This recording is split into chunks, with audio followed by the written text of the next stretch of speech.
Enigmático origen y desaparición de la civilización maya. ¿Cuál es la verdadera antigüedad del pueblo maya? Durante el primer milenio de nuestra era, los mayas elaboraron en territorio de la América Central la civilización más brillante del período precolombino. Su pueblo dio matemáticas geniales, grandes astrónomos e inventores de una escritura, pero ignoraron los metales y usaron como herramientas piedras pulimentadas que se asemejaban a las de la era neolítica euroasiática. ¿Por qué los mayas escogieron la región más inhóspita, de más difícil acceso de toda América Central, para elaborar en ella una elevada civilización?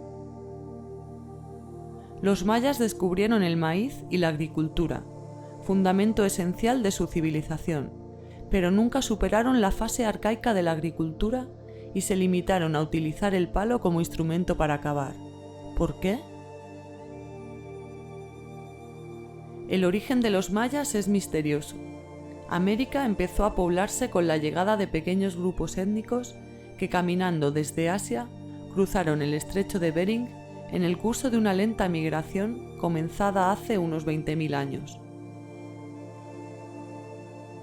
¿Siguieron los mayas el mismo camino o pertenecieron a las oleadas migratorias que posiblemente pasaron más tarde por el Pacífico durante el primer milenio anterior a nuestra era?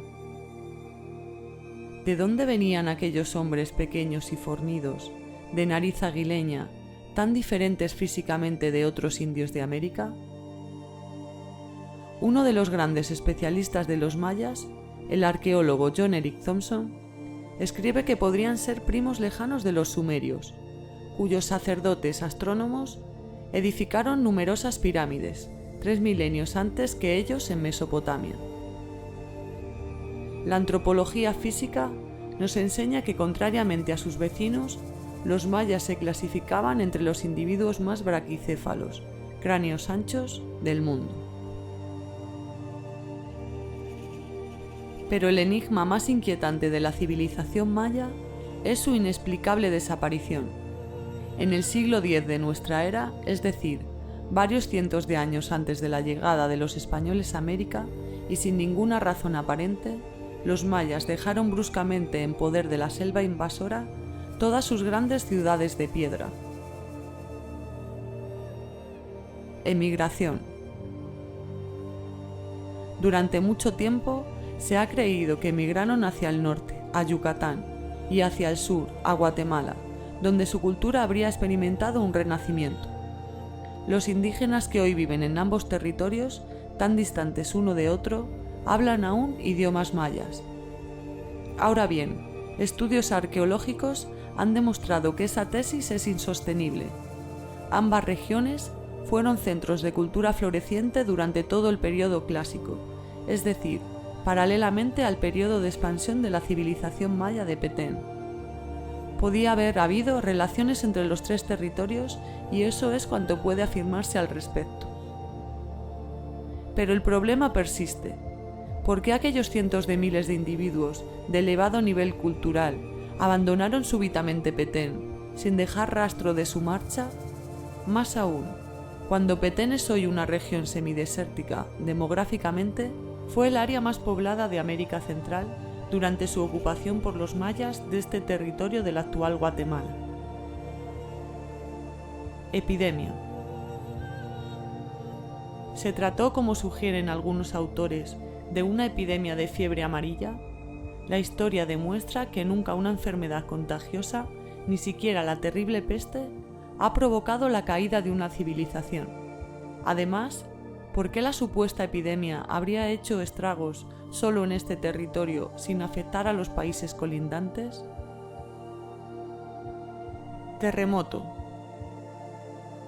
En todas las partes de la Tierra, en los lugares incluso afectados por seísmos, se edifican numerosas poblaciones, pero no existe en Petén ninguna prueba geológica ni rastro alguno en las ruinas de las ciudades de un desastre de este género. Cambio climático. Tampoco sería válida esta teoría, según se demuestra por el estudio de los círculos de crecimiento en el centro o tronco de los árboles de aquella época. Además, especialistas cualificados han demostrado que un aumento excesivo de las lluvias habría favorecido más que perjudicado a la agricultura, en tanto que una disminución de las precipitaciones no habría cambiado nada. Tenemos un ejemplo de ello en la región de Yucatán, sin cursos de agua en la superficie del terreno, donde hoy día más de 500.000 de indígenas subsisten en gran parte con las mismas técnicas arcaicas de cultivo. Fracaso agrícola. Es imposible considerar la eventualidad de un agotamiento del suelo de Petén. Por ejemplo, el Valle de Motagua, enclave de los mayas clásicos de Honduras. Sus tierras siguen siendo de las más fértiles, cubiertas de un humus generoso que durante siglos hubiese podido nutrir aún a docenas de miles de individuos sin agotarse. Sin embargo, esta fue la primera región abandonada por los mayas. Invasión. La hipótesis más lógica de todas es la de una invasión de bárbaros extranjeros, como ocurrió en las altiplanicies de México Central. Pero hay un aspecto importante que la desecha. Toda invasión entraña una ocupación más o menos importante por parte del invasor, acción que provoca, por lo general, un posterior resurgimiento de las civilizaciones sometidas. Nada de esto se observa en Petén, donde no se encuentra el menor rastro arqueológico de un brusco abandono de los lugares, de destrucciones deliberadas o de una simple ocupación extranjera. Nomadismo.